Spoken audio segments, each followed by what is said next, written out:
యేసు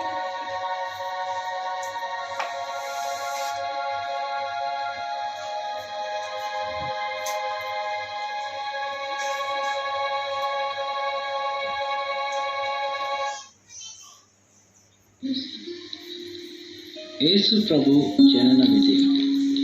6వ నెలలో గాబ్రియేలును దేవదూత గలిలయలోని నజరేతుని ఊరిలో దావీదు వంశస్థుడైన యోసేపును ఒక పురుషుని ప్రదానము చేయబడిన కన్యక యొద్దకు దేవుని చేత పంపబడెను. ఆ కన్యక పేరు మరియ. ఆ దూత లోపలికి వచ్చి ఆమెను చూచి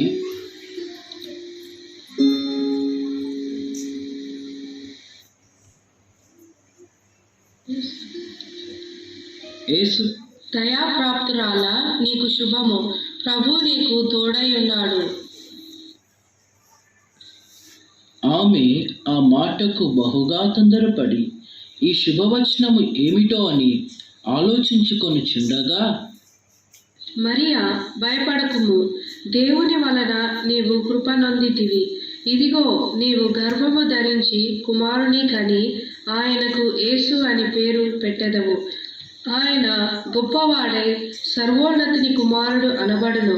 ప్రభువైన దేవుడు ఆయన తండ్రి అయిన దావీదు సింహాసనమును ఆయనకిచ్చును.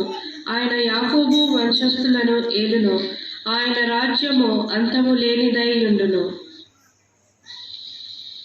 నేను పురుషుని ఎరుగని దాననే, ఇది ఎలాగ జరుగును? పరిశుద్ధాత్మ నీ మీదికి వచ్చును.